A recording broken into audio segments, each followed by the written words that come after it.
আসসালামু আলাইকুম।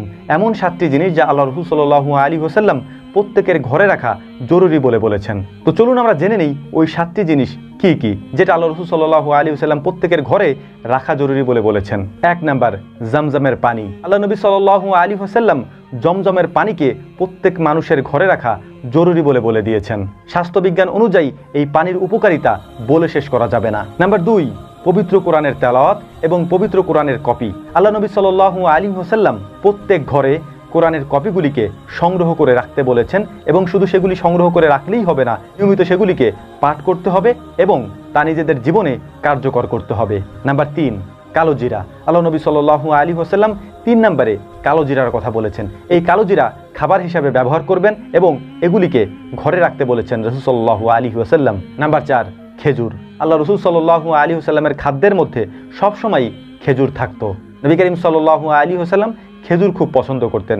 যে 7টি জিনিস আল্লাহ রাসূল সাল্লাল্লাহু আলাইহি ওয়াসাল্লাম ঘরে রাখতে বলেছেন তার মধ্যে অন্যতম একটি হলো খেজুর। খেজুর যদি আজোয়া খেজুর হয় তাহলে সেটি সব থেকে ভালো হয়।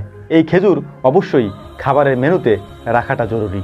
নাম্বার 5, জাইতুনের তেল। জাইতুনের কথা আল্লাহ রাব্বুল আলামিন পবিত্র কোরআনেও বলেছেন। যে কথা আল্লাহ রাব্বুল আলামিন পবিত্র কোরআনে বলেছেন তার গুরুত্ব কতটুকু সেটা আপনি খুব ভালোভাবেই হয়তো বুঝতে পারছেন। আল্লাহ নবী সাল্লাল্লাহু আলাইহি সাল্লাম এটিকেও ঘরে রাখা জরুরি বলে দিয়েছেন। নাম্বার 6, মধু। কারণ মধুর মধ্যে রয়েছে শেফা। মধু আল্লাহ তাআলার এমন একটি নেয়ামত যার গুণগান বর্ণনা করে শেষ করা যায় না। মধু কখনো পচে না, মধু কখনো নষ্টও হয় না। এই মধুতে রয়েছে নানান রোগের প্রতিষেধক। আল্লাহ নবী সাল্লাল্লাহু আলাইহি ওয়াসাল্লাম প্রত্যেক মানুষকে তাদের ঘরে এই মধু রাখতে বলেছেন।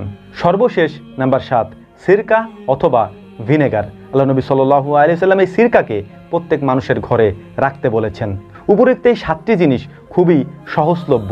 আপনি যে কোনো সময় যে কোনো জায়গায় গেলে এগুলিকে সংগ্রহ করতে পারবেন। আল্লাহ নবী সাল্লাল্লাহু আলাইহি ওয়াসাল্লামের উপরে উল্লেখিত বিষয়গুলি, উপরে উল্লেখিত এই 7টি জিনিস অবশ্যই আপনি ঘরে রাখার চেষ্টা করবেন যাতে করে এগুলি দ্বারা আপনি উপকৃত হতে পারেন। যে জিনিসগুলি আল্লাহ রাসূল সাল্লাল্লাহু আলাইহি ওয়াসাল্লাম নিয়মিত ব্যবহার করতেন, নিয়মিত ঘরে রাখতেন, সেই বিষয়গুলি, সেই জিনিসগুলি আমাদেরও ঘরে রাখাটা জরুরি বলেই আমরা মনে করি ইনশাআল্লাহ। আল্লাহ রাব্বুল আলামিন এই বিষয়গুলি আমাদেরকে বোঝার তৌফিক দান করুন এবং উপরে উল্লেখিত বিষয়গুলি আমাদেরকে আমল করার তৌফিক দান করুন এবং সেগুলিকে সংগ্রহ করে ঘরে রাখার তৌফিক দান করুন এবং এর পাশাপাশি পবিত্র কোরআন নিয়মিত তেলাওয়াত করা এবং পবিত্র কোরআন বুঝে নিজেদের জীবন পরিচালনা করা এবং নিজেদের জীবনকে সেভাবে গড়ে তোলার তৌফিক দান করুন। ওয়া মা তাওফীকি ইল্লা বিল্লাহ। নাসরুম মিনাল্লাহি ফাতহুন কারীব ওয়া আখিরু দাওয়ানা আনিল হামদুলিল্লাহি রাব্বিল আলামিন। আসসালামু আলাইকুম ওয়া রাহমাতুল্লাহি তাআলা ওয়া বারাকাতুহু।